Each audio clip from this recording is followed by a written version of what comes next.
Presentes. Muchas gracias por su asistencia.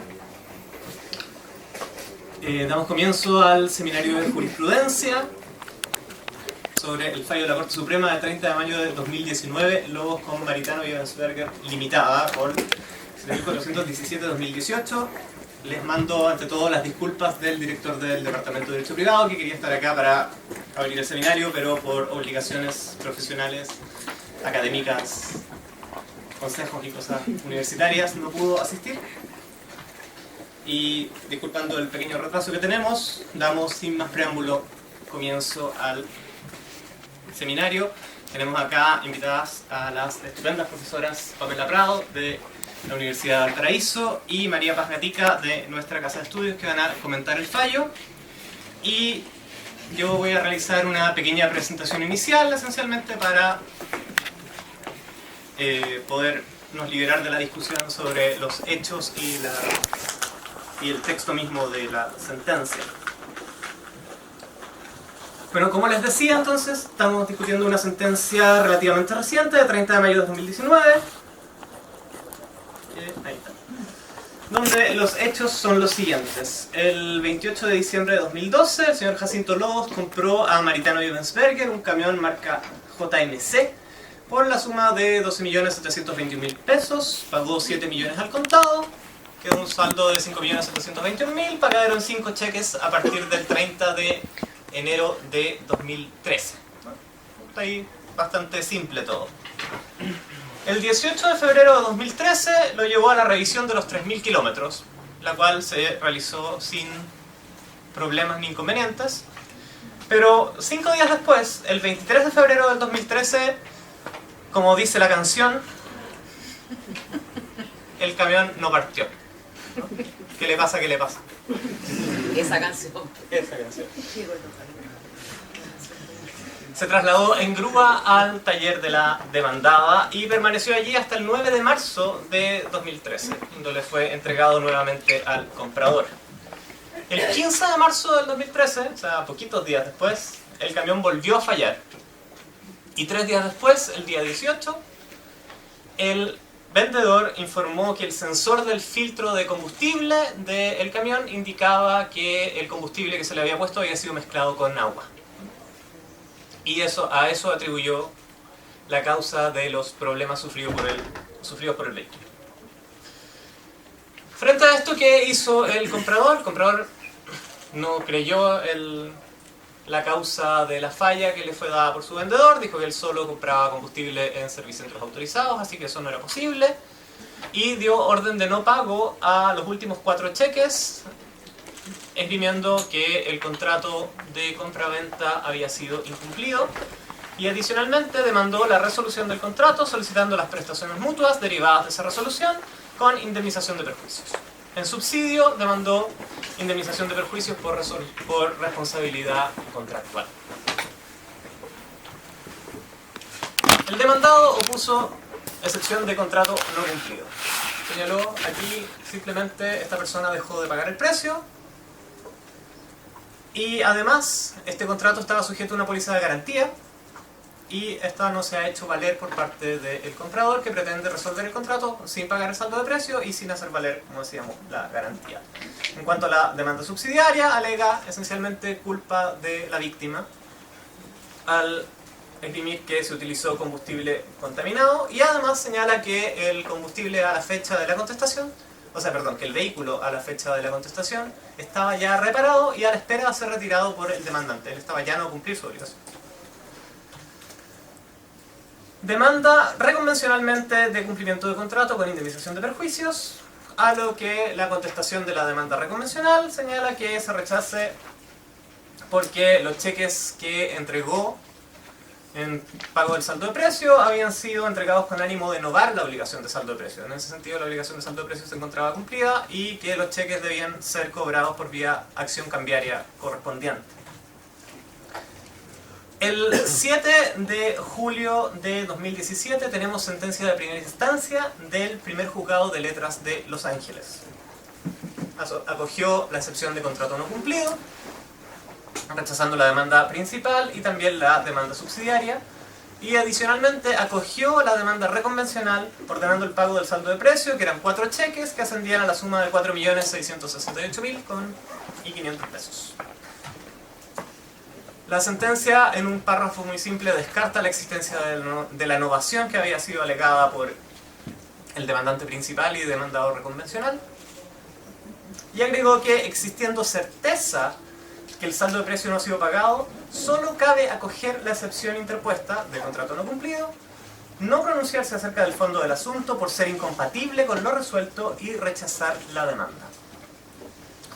Pocos meses después, el 13 de marzo de 2018, la Corte de Apelaciones de Concepción confirmó, sin hacer mayor referencia a los hechos del caso o a la interpretación o la calificación jurídica de los mismos. El 30 de mayo de 2019, la Corte Suprema acogió la casación en el fondo de la demandante y acogió la demanda principal respecto solo de la resolución del contrato, no otorgando la indemnización de los perjuicios. Ordenó la devolución del precio pagado y no ordenó la devolución del camión porque estaba ya en poder de la demandada. ¿Quiénes dictan este fallo? La primera sala, constituida en ese momento por los ministros Héctor Carreño, Rosa María Maggi, Rosa Egnem y Juan Eduardo Fuentes, y el abogado integrante Rafael Gómez Balmaceda, profesor de Derecho Comercial de esta facultad, quien además es el redactor de la sentencia. ¿Cómo fundamenta la Corte su decisión? El fallo es bien interesante porque hace profusas citas de doctrina para justificar la decisión jurídica que adopta, pero vamos primero al esquema lógico que sigue. Primero, da por cierta la existencia de fallos de las fallas en el vehículo, desestimando el estado del camión al momento de la demanda. O sea, esencialmente señala que el hecho de que el camión estuviese reparado al momento de la demanda no es relevante. ¿Por qué? Porque existieron fallas que configuraron un incumplimiento de la obligación de entrega por haberse impedido el uso natural del camión. O sea, las fallas impedían su uso natural, ese impedimento del uso natural configuraba un incumplimiento de la obligación de entrega, no hace mención a ninguna distinción respecto de existencia de vicios ocultos, acción redivitoria, no hay mayor, bueno, ni siquiera mayor, no hay ni mayor ni menor relevancia respecto de esa figura. El incumplimiento da derecho a solicitar la resolución de acuerdo al artículo 1489 y la existencia de una póliza de garantía no inhabilita o no impide ejercer la acción resolutoria. Esa es simplemente la construcción lógica que realiza la Corte. Y luego señala que la excepción de contrato no cumplido enerva la acción de cumplimiento, pero no la acción resolutoria. Especialmente si ambas partes han incumplido. Frente a incumplimientos recíprocos, dice, resulta más lógico acceder a la resolución que forzar el cumplimiento. Y en cosas que solo a mí me importan, califica directamente como remedio la resolución, no medio de tutela, acción, etc. Ya adoptamos completamente el anglicismo en esta materia. Luego hace varias citas de doctrina con cuestiones que pueden resultar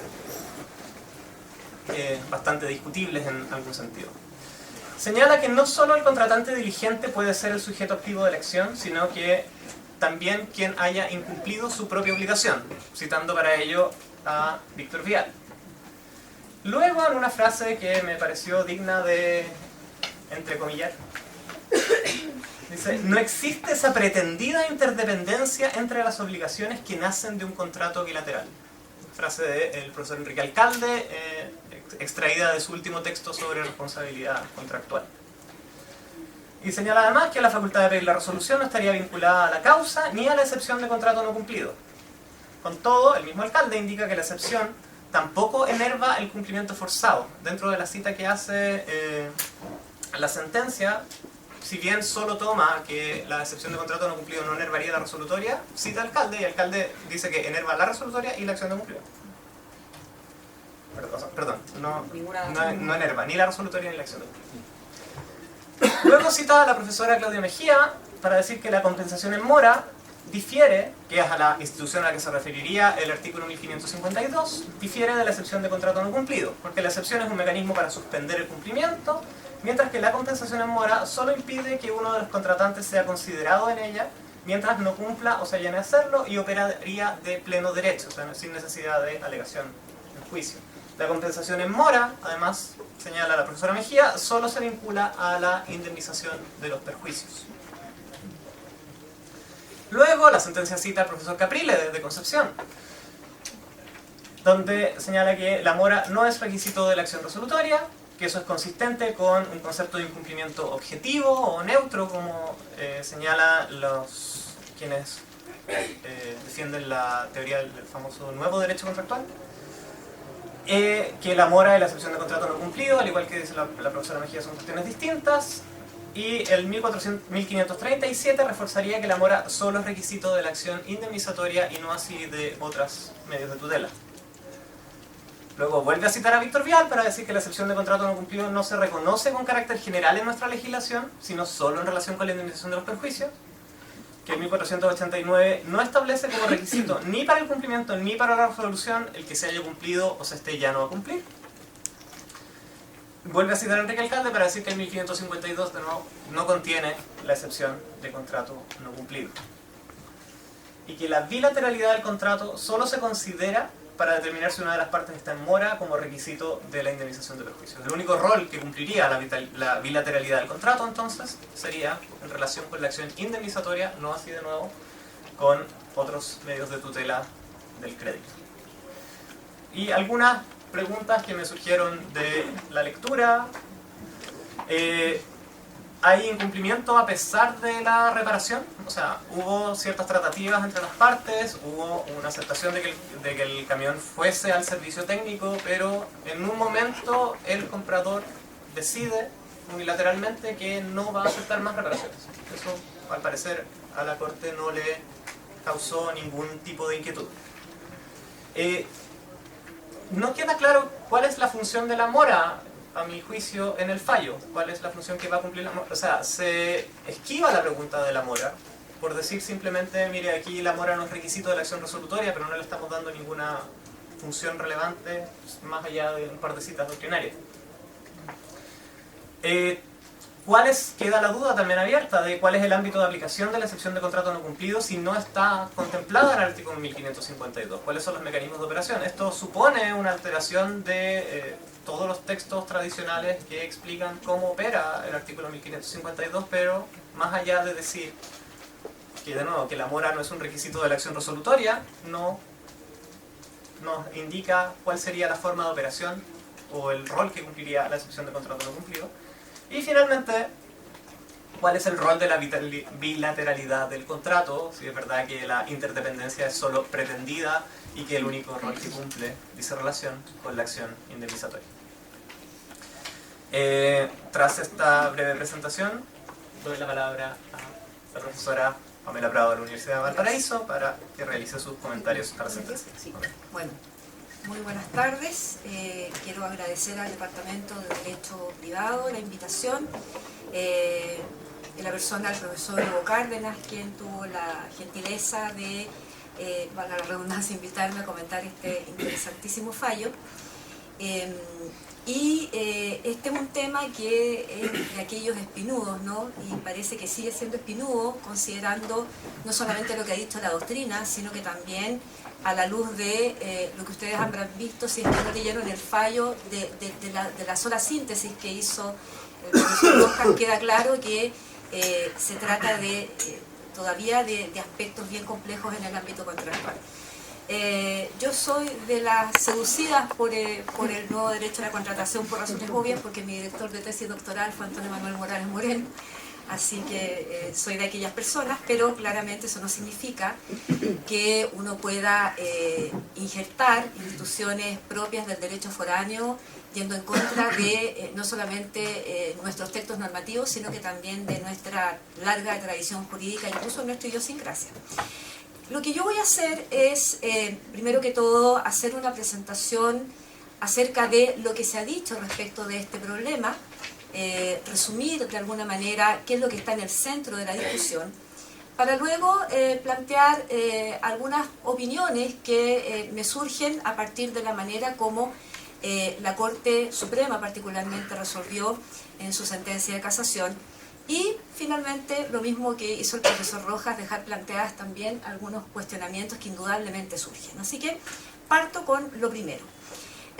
Como se sabe, la doctrina ha señalado, ha tenido en realidad las más variadas opiniones respecto de cuál es el rol que cumple el artículo 1552. Y en general se ha tendido a identificar en un primer momento a este artículo 1552 como una norma que acogería la famosa excepción de contrato no cumplido, exceptio non ad impleti contractus, que se fundaría, y esto hay un grado de consenso entre nuestros autores y también en el derecho foráneo, se fundaría en la ejecución simultánea de las obligaciones de un contrato bilateral. Así que eso habría que engarzarlo con la pregunta final que deja planteada el profesor Rojas. Ahora, ha habido en general, diría yo, dos grandes líneas de pensamiento en nuestra doctrina. Una primera postura que es considerar, o era considerar, que la excepción de contrato no cumplido, supuesto que esta es la institución que estaría considerada en el artículo 1552, que es discutible, y eso apunta precisamente la sentencia, pero si nosotros entendemos que la excepción de contrato no cumplido está en el artículo 1552, enervaría la acción de resolución por incumplimiento, y lo mismo se podría predicar respecto a la pretensión de cumplimiento y evidentemente de la indemnización de perjuicio.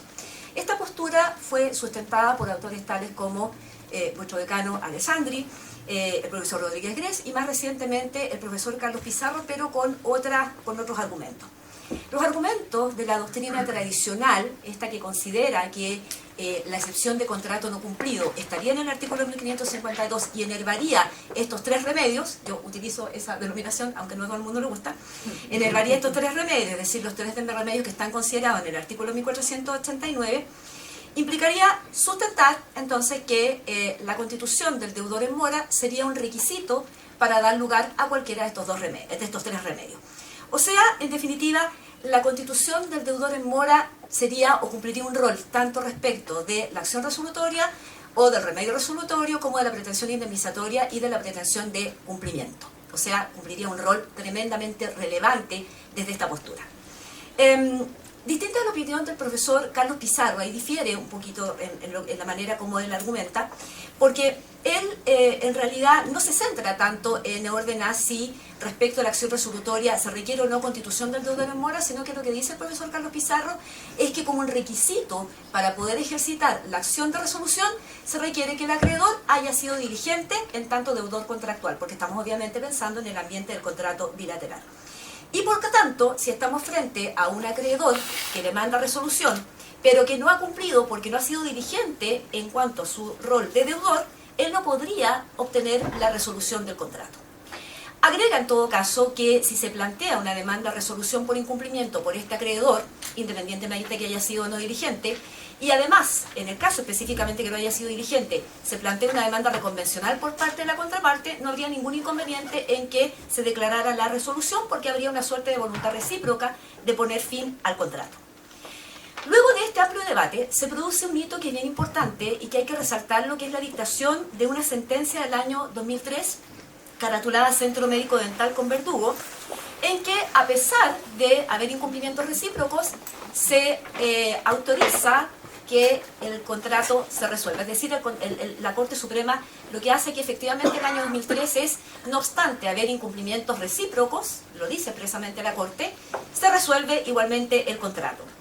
Y en esta sentencia lo que razona en definitiva la Corte Suprema el año 2003 es decir, mire, parece equitativo que si ninguna de las partes quiere cumplir, no está ya a cumplir, no ha cumplido, parece equitativo que no podemos mantener vigente el contrato y la resolución es la vía idónea para que el contrato pueda ponerse de término y a mayor abundamiento dar lugar a restituciones recíprocas.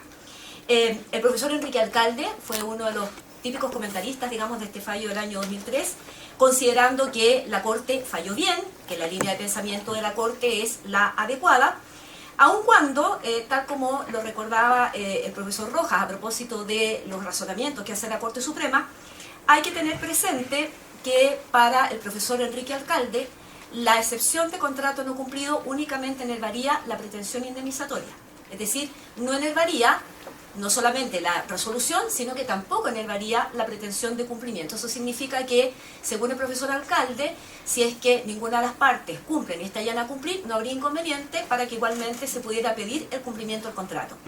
Y él lo que hace es sustentar su postura en base a una serie de argumentos generales, pero muy principalmente citando lo que dispone el artículo 1537 en sede de cláusula penal, porque antes de constituirse el deudor en mora, como ustedes recordarán, dice el artículo 1537, el acreedor lo único que puede pedir es el cumplimiento del contrato. Y como tal, no habría ningún inconveniente, porque como él considera que la mora recíproca solamente opera en materia de indemnización, no habría ningún inconveniente en que yo pueda en definitiva pedir el cumplimiento del contrato, aun cuando estemos ambas frente a un incumplimiento recíproco. Esta es distinta a la postura que sustenta con ocasión de los comentarios de este mismo famoso fallo del año 2003, es distinto a lo que sustenta la profesora Alejandra Aguad. Alejandra Aguad también es de la opinión de que la excepción de contrato no cumplido no enervaría la acción resolutoria y que por tanto la resolución tendría que acogerse. Pero sí enervaría, dice Alejandra Aguad, no solamente la pretensión indemnizatoria, sobre lo cual no hay mayor duda, sino que también enervaría la pretensión de cumplimiento. Por tanto, lo único que no enervaría es la acción de resolución. ¿Por qué? Porque en definitiva la resolución es el único mecanismo que nos permitiría poner término al contrato, desligarnos de un contrato que finalmente ninguna de las partes ha querido cumplir. Y finalmente, la otra opinión es la opinión de la profesora María Sara Rodríguez, también discípula del profesor Morales Moreno, quien postula que se tendría que acoger además la resolución, no obstante haber incumplimientos recíprocos, toda vez que de lo contrario se podría producir un enriquecimiento injustificado. O sea, hay que pensar que podría darse el caso de que una de las partes, por ejemplo, hubiera cumplido imperfectamente, pero quedamos ahí. Es decir, después no queremos seguir cumpliendo y ninguna de las partes quiere cumplir ni estallan a cumplir. ¿Cómo solucionamos ese principio de cumplimiento que ya se dio? Bueno, si no resolvemos el contrato, a la parte a la que se le cumplió, se estaría enriqueciendo injustificadamente. Entonces, una vía para poder evitar aquello sería precisamente la resolución del contrato. Ahora, estas opiniones fueron opiniones, como les digo, que se vertieron por parte de la doctrina fundamentalmente a propósito de este fallo del año 2003. Y claro, en general, parten de la base del gran inconveniente que tiene sustentar la postura tradicional, o sea, la postura que uno podría representar con el profesor Alessandri. La postura del profesor Alessandri y compañía supone efectivamente darle un rol muy importante a la constitución del deudor en mora. De manera tal que si ambas partes están en mora, no cumplen y están llanas a cumplir, paraliza cualquiera de los remedios frente al incumplimiento. Y eso supone, como les digo, darle un énfasis importante a la institución. Pero el gran problema, como todos ustedes supondrán, y muchos de ustedes ya lo han estudiado o lo han visto, y la doctrina también lo evidencia, el gran problema es que vamos a mantenernos con un contrato que puede quedar en suspenso durante largo tiempo. ¿Por qué? Porque la única forma en que en este contrato, que ninguna de las partes ha cumplido, ni esta ya no a cumplir, se extinga, es que opere otro modo de extinguir. ¿Qué otro modo de extinguir podría ser? Bueno, la prescripción extintiva de la acción, pero eso tampoco es tan claro. Y mi querida amiga Claudia Mejías también lo plantea muy bien, porque si nosotros postulamos, como lo hace la mayoría de la doctrina, de que la excepción de contrato no cumplido enerva la pretensión de cumplimiento, y por tanto, si estamos las dos en mora, ninguna de las dos nos podemos exigir el cumplimiento, significa que la obligación no es actualmente exigible. Y si la obligación no es actualmente exigible, no empieza a correr el plazo de prescripción extintiva, con lo cual el contrato podría quedar vigente durante mucho tiempo, a menos que en caso de laboratorio operara otro modo de extinguir. Ese es otro problema. Y a menos que nosotros podamos seguir otra posición, como podría ser la del profesor Jorge Barahona, quien dice, bueno, tenemos el problema con la prescripción extintiva, entonces intentemos otra solución. Y la solución podría ir por la vía de la caducidad de la condición, plazo de 10 años, dice Jorge Barahona. O sea, entendiendo que el incumplimiento contractual es una condición, porque así se califica en el artículo 1489, y si no se cumple la condición y está durante largo tiempo, durante más de 10 años pendiente, caduca. Ahora, esa opinión claramente es muy cercana, evidentemente, al texto normativo, pero implica volver a lo que se ha conversado durante 20 años y donde ya hay un grado de consenso, al menos en la doctrina más, más importante de nuestro país y en general del derecho foráneo, que es tener claro que el incumplimiento contractual no constituye una condición. De lo contrario, todo contrato sería condicional, todo contrato sería sujeto a modalidades. Es una cuestión más bien histórica la ubicación del artículo 1489. El incumplimiento contractual en verdad constituye un riesgo de la contratación y por tanto volver a solucionar el problema del artículo 1552 respecto de su alcance por la vía de volver a calificar al incumplimiento contractual como una condición, a mí me parece que no es verdaderamente una buena opción. Una última alternativa sería tal vez aplicar el razonamiento del profesor Meoro, por ejemplo, y decir, mire, acá a lo mejor podríamos decir que hay una imposibilidad posterior de cumplimiento y por esa vía se extingan las obligaciones del contrato. Pero de acuerdo a nuestros textos normativos, la verdad es que esa es una solución que puede parecer bastante forzada. Ahora, ¿qué es lo que ya me parece a mí, ya entrando, digamos, en lo que es el fallo, luego de haber centrado entonces la discusión en estos breves minutos? ¿Qué es lo que a mí me parece central del fallo? A ver, claramente esta sentencia, si uno la vincula con esta sentencia del año 2003, uno podría decir, se razona de una manera similar. Es decir, de la manera como lo hizo la Corte Suprema el año 2003, la Corte vuelve a entender que la excepción de contrato no cumplido no es un medio idóneo para efectos de poder, en definitiva, impugnar la acción de resolución. Y ojo, hay que tener cuidado acá, porque aquí el demandante hizo algo bien especial y bien raro, que fue demandar en lo principal únicamente la resolución. No demandó resolución con indemnización, solo demandó la resolución. En subsidio, demandó la indemnización. Sí, perdón, demandó la indemnización, no estoy confundiéndolo con el demandado. Sí, estoy confundiéndolo con el demandado. Demandó la resolución con indemnización. Entonces, ¿qué fue lo que pasó? Como el tribunal, en definitiva, acogió la excepción, o sea, más bien rechazó la excepción de contrato no cumplido, acogió la resolución considerando que no era un medio idóneo. Pero lo que a mí me llama la atención es otra cosa sobre la cual aquí sí que hay un enredo bastante importante en la doctrina y en la jurisprudencia, ni qué decir. Que es que uno podría decir, bueno, si yo reviso los autores y quienes más o menos han analizado este tema, yo tuve ocasión de analizarlo a propósito del tema de la colaboración del acreedor, uno puede más o menos identificar claramente cuáles son las dos opiniones. ¿Qué es lo que enerva el artículo 1552? ¿Por qué les digo esto? Porque hoy día se está más bien, podríamos pensar, creo yo, dando un mayor énfasis a la opinión de que en realidad el artículo 1552 lo que tiene es la constitución recíproca de moras más que la excepción de contrato no cumplido. ¿Por qué? Porque la excepción de contrato no cumplido, de la manera como esto está tratado en el derecho foráneo y en el derecho uniforme, ya queda mucho más claro, lo que enerva la excepción de contrato no cumplido es el cumplimiento. O sea, si ninguna de las dos partes cumplen y están llamadas a cumplir, ninguna de las dos puede, en definitiva, obligarse a cumplir. Ese es el ámbito de aplicación, en definitiva, que es lo que se denomina suspensión del propio cumplimiento. El artículo 1552 técnicamente no tiene ese texto. El artículo 1552 lo que dice es que ninguno de los contratantes está en mora dejando de cumplir lo pactado. Y por tanto hay un centro del artículo 1552 que es indudable. Lo que enerva esta constitución de mora recíproca es la pretensión de cumplimiento. Entonces la pregunta es, ¿enerva la pretensión de cumplimiento? ¿Enerva la resolución? Respecto a la pretensión de cumplimiento, curiosamente hay un grado mayor de consenso en que igual la enerva. ¿Dónde no está el consenso? Respecto a la resolución. Porque salvo la opinión de alcalde, yo les diría que la mayoría de los autores más bien dicen, mire, no, si el artículo 1552 no la califiquemos, el artículo 1552 es idóneo para enervar la pretensión de cumplimiento y para enervar la indemnización. La duda queda en esta esfera, que es gris, ¿qué es lo que pasa con la resolución? Entonces, la pregunta es, ¿realmente esta sentencia apunta a la postura del profesor Enrique Alcalde, acoge realmente la postura de la profesora Mejía o del profesor Caprile, vuelve a esta postura del fallo del año 2003? ¿Por qué les planteo la duda? Se las planteo porque, como yo les comentaba, la sentencia del año 2003, ¿cómo razona? Razona diciendo que, tratándose de un contrato en que ninguna de las partes cumplen y está ya no cumplir, resulta equitativo resolver el contrato para que además se pueda dar lugar a las restituciones recíprocas. Ese es el razonamiento, ¿ya?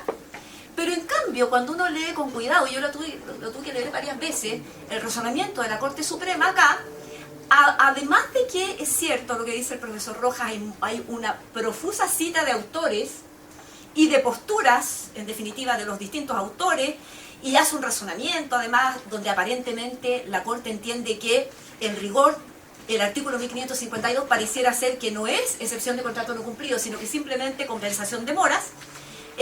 Luego el razonamiento para desechar la excepción de contrato no cumplido y acoger la resolución es simplemente decir que la razón por la cual el acreedor demandante no cumplió es que porque ese incumplimiento aparece motivado por el hecho de que el vendedor no le entregó un camión que tenía que funcionar, considerando que era una empresa de transporte.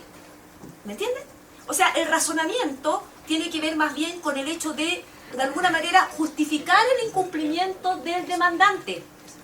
Lo justifica. O sea, dice, ¿por qué se dio orden de no pago a los cheques? Se dio orden de no pago porque primero no cumplió el vendedor a una empresa de transporte que le compró, esta empresa de transporte, un camión que tenía que ser nuevo y que tenía que funcionar de manera impecable y claramente, como dice el profesor Rojas, los hechos están claros, no funcionó desde el principio, desde la entrega del camión. Entonces justifica esto. Y eso me lleva entonces a hacer la siguiente reflexión. Uno, diciéndolo de manera fáctica a la Corte, entonces no expresándolo en términos dogmáticos, como que de alguna manera justifica una suerte de suspensión del propio cumplimiento que hace el comprador al momento de dar orden de no pago a los cheques por la vía extrajudicial, que es la manera como hoy día se acoge la suspensión de propio cumplimiento en el derecho uniforme de contrato, como que de alguna manera justifica este comportamiento. No lo señala de esa forma, pero lo justifica. Y esa sería la razón por la cual además, en segundo término, le da lugar a la demanda resolutoria. O sea, casi aquí un argumento prácticamente de justicia conmutativa, más que un argumento técnicamente de manera dogmática, en este caso. Y lo otro que también aquí habría que resaltar, y con esto termino esta... Bueno, me faltan un par de cosas, así que no todavía, me quedan algunos minutos, ¿no? Lo otro que también a mí me genera dudas respecto de esto es que hay un punto que todavía la doctrina no tiene muy claro, que es cuándo realmente procede hacer valer la excepción de contrato no cumplido o lo que dispone el artículo 1552 por este debate. Es decir, ¿los incumplimientos tienen que ser simultáneos? O bien, los incumplimientos puede que no sean simultáneos. Porque, por ejemplo, cuando uno lee al profesor Caprile, el profesor Caprile dice, mire, lo primero que tenemos que despejar aquí es si los incumplimientos son o no son recíprocos. Si no son recíprocos, en realidad aquí no procede a hablar de la excepción de contrato no cumplido porque aquí estamos frente a otra situación. ¿Dónde nos tenemos que fijar? Cuando los incumplimientos son realmente recíprocos, entendiéndolos como simultáneos. Y no que uno fue motivado por el otro, o que uno fue causado por el otro, por ejemplo, por la falta de colaboración del acreedor y por eso el deudor no cumplió. No, ese no sería el ámbito del 1552. El ámbito del 1552 sería propiamente cuando los incumplimientos son verdaderamente recíprocos, entendiéndolos casi como simultáneos. Pero en cambio, cuando uno, por ejemplo, estudia lo que señala la profesora Claudia Mejía, ella dice no. Ella dice, lo habitual es que los incumplimientos no sean simultáneos. Y no obstante ello, hay que dar lugar a la excepción de contrato no cumplido independientemente de cuál sea el ámbito de aplicación. Resulta que acá no hay incumplimiento simultáneo. Aquí hay uno que fue motivado por el otro. Entonces la duda que a mí me queda es, ¿qué hizo la Corte? La Corte rechazó la excepción de contrato no cumplido internamente porque consideró que no era procedente hacerla valer porque los incumplimientos no son simultáneos. O bien lo que la Corte hizo fue derechamente desechar la excepción de contrato no cumplido precisamente porque el incumplimiento del acreedor aparecía motivado por el incumplimiento del vendedor, deudor en este caso, deudor demandado. A mí ahí me queda la duda. ¿Y por qué me queda la duda? Porque este problema respecto de si los incumplimientos son simultáneos o uno motivado por el otro no está resuelto en nuestro sistema. En la propuesta española de modernización de derechos, obligaciones y contratos, que está revisándose desde el año pasado, sí está resuelto en el artículo 1191. El artículo 1191 de la propuesta dice, en las relaciones obligatorias inalarmáticas, quien esté obligado a ejecutar la prestación al mismo tiempo que la otra parte o después de ella, puede suspender la ejecución de su prestación, total o parcialmente, hasta que la otra parte ejecute o se allane a ejecutar la contraprestación. O sea, se hace cargo de cuándo yo puedo suspender mi cumplimiento. Puedo suspenderlo cuando el incumplimiento es efectivamente simultáneo, o bien cuando mi incumplimiento se produjo después del otro. Y eso lo resuelve expresamente aquí, como les digo, esta propuesta. Entonces, ¿cuáles son las dudas que a mí me generan? Y con esto ya sí que voy terminando. ¿Habría resuelto lo mismo la Corte? O sea, ¿habría rechazado la excepción de contrato no cumplido y habría acogido la resolución por incumplimiento si el incumplimiento del acreedor hubiera sido, por ejemplo, malicioso? ¿O no motivado por el incumplimiento de la contraparte? yo me pongo en el caso de un incumplimiento malicioso, de un incumplimiento especialmente intencional, como en materia de resolución, es un incumplimiento resolutorio. ¿Habría en ese caso acogido realmente la excepción de contrato no cumplido? ¿O en realidad aquí simplemente lo que hizo fue aplicar la equidad y punto? Entonces, mi última conclusión es que yo tengo una tesis, una posición ecléctica sobre esta materia en lo que respecta a la resolución. A ver, ¿qué es lo que está claro? Lo que está claro es que cuando el artículo 1552 se hace cargo del problema, en ninguna parte alude a si esa excepción de contrato no cumplido o compensación de demoras puede o no puede enervar la resolución. Claramente hay una laguna legal. Si hay una laguna legal, tenemos que acudir a lo que dispone, por ejemplo, el artículo 170 del Código de Procedimiento Civil y, por tanto, dirimir esto de acuerdo a las reglas de la equidad natural. Los principios de equidad, dice en definitiva el artículo 170. ¿Significa esto que nosotros debemos dar una solución tabla rasa para todos los casos? O por el contrario, esa solución frente a este caso laguna legal, tenemos que mirarlo caso a caso.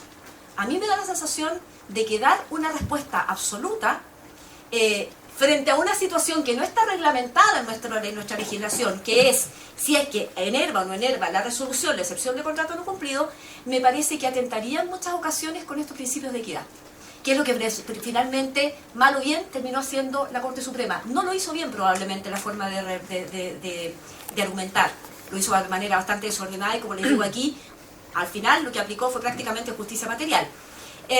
Pero creo que lo que sí hay que tomar en consideración es que decir a priori que enerva o no enerva la acción de resolución, me parece que frente a un caso de laguna legal no es la solución más eficiente, que hay que verlo en el caso concreto precisamente porque hay una laguna legal.